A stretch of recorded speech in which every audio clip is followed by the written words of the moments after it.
So what does it take to be an it girl? And what does it even mean to be an it girl? I have some thoughts, I have some notes, so let's discuss. To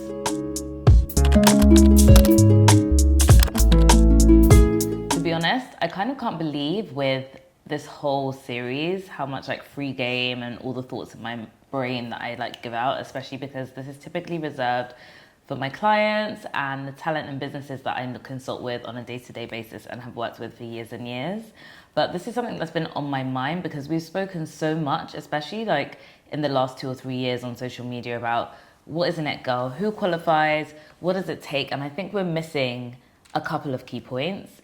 And I think as much as people love to hate it girls or people in the public eye, FYI, when I say it girls, I actually mean that in a gender neutral way, because there are people at the pinnacle of culture of all genders. And I think some of this actually applies no matter what your gender is. So we're going to talk about 3 things that people don't talk about enough when it comes to the making of an it girl, an it person.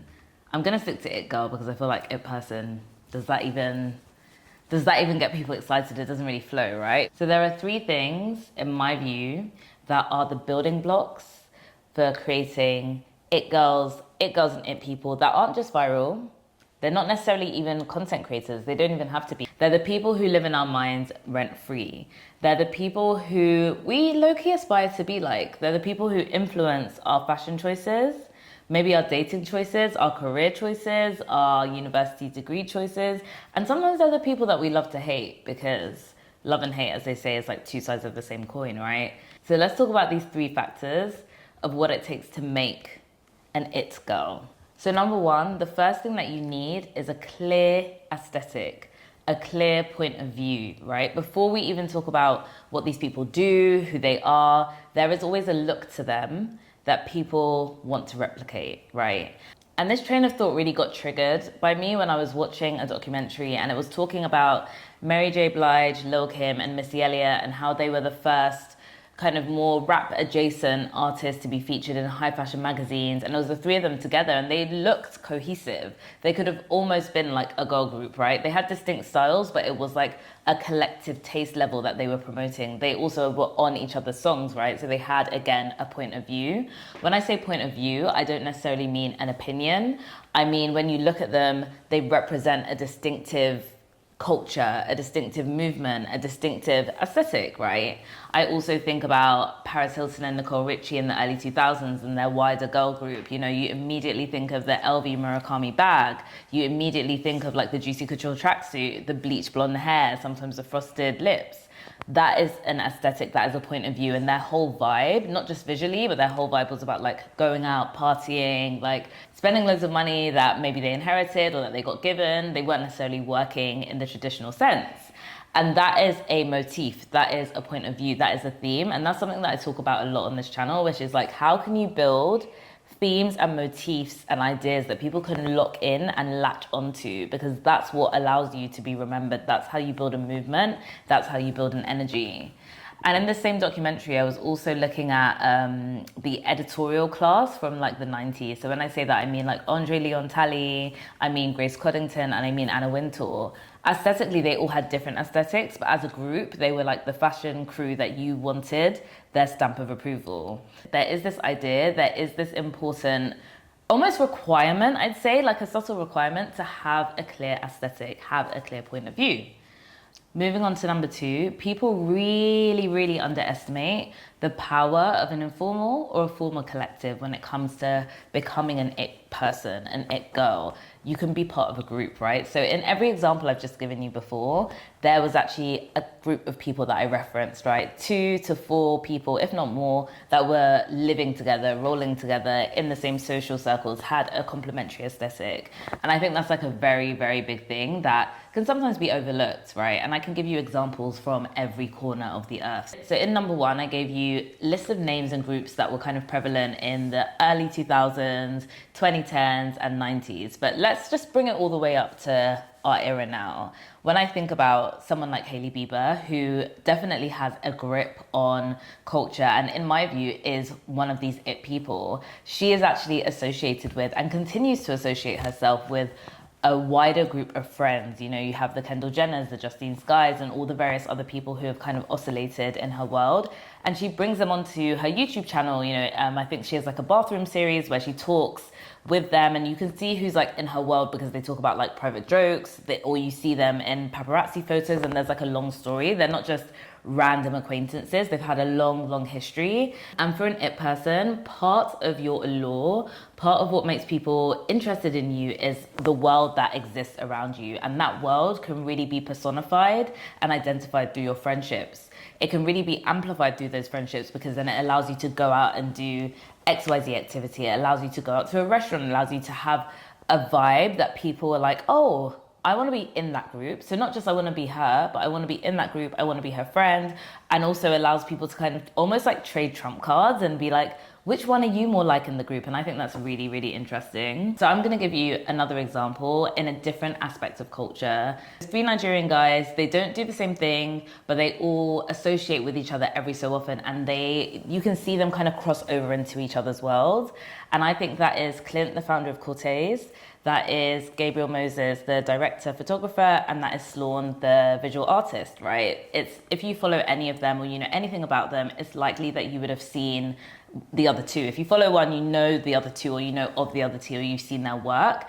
And that collective of three allows people to create other touch points and build other narratives around the individual in those groups, but also the group as a collective, right? Because you have someone who operates in high fashion and in music, directing videos. Then you have someone who's like building streetwear culture as an entrepreneur from the ground up. And then you have someone who's literally come from Nigeria, has built this incredible career in art in London. That cycle just really feeds itself in a positive way.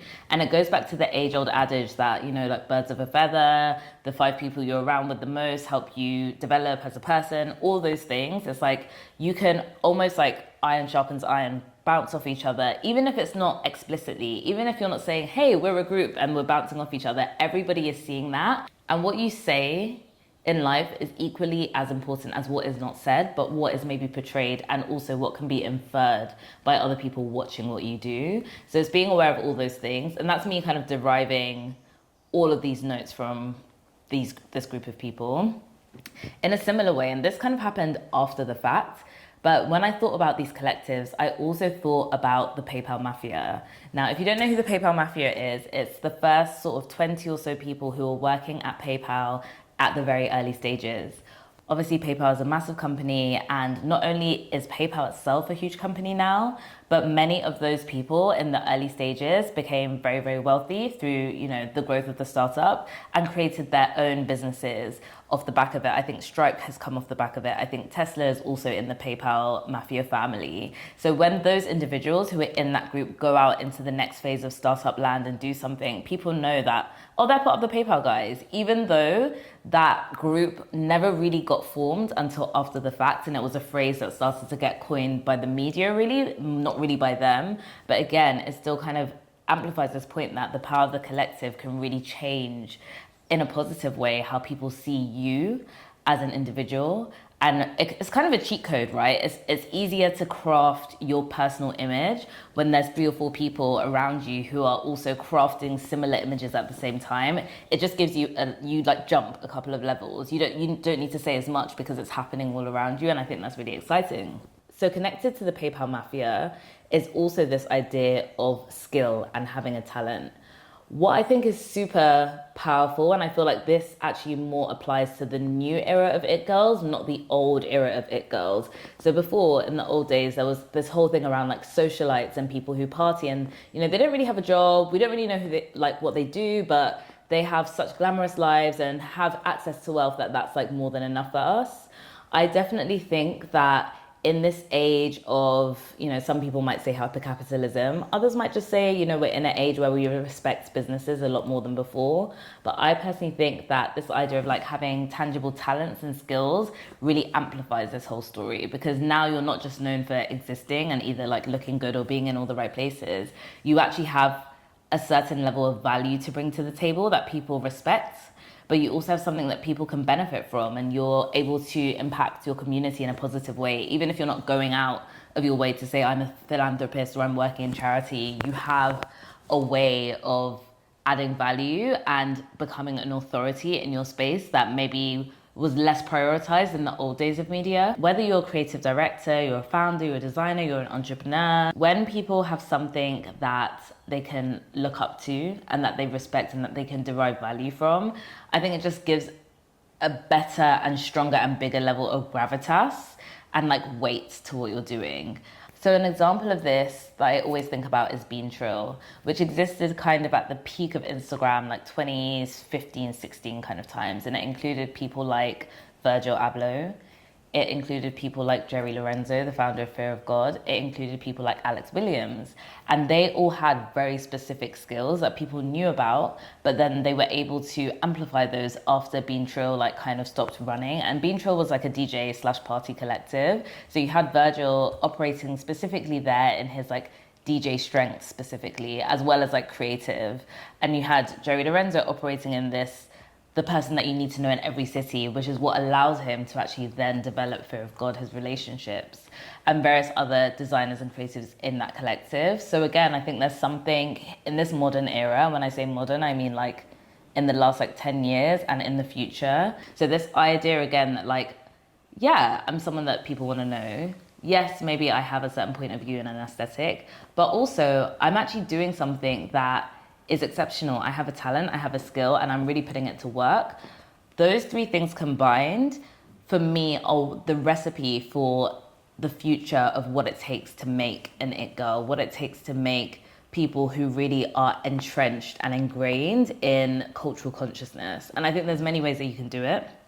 I think it's kind of fun that you get to do this in a group, maybe with a group of friends, and maybe with a group of colleagues who become friends. There's nothing more fun and also a bit easier than doing things in a group versus doing them alone. There's probably so many more examples that as I've been speaking, you've been thinking, oh yeah, that reminds me of XYZ, that reminds me of this.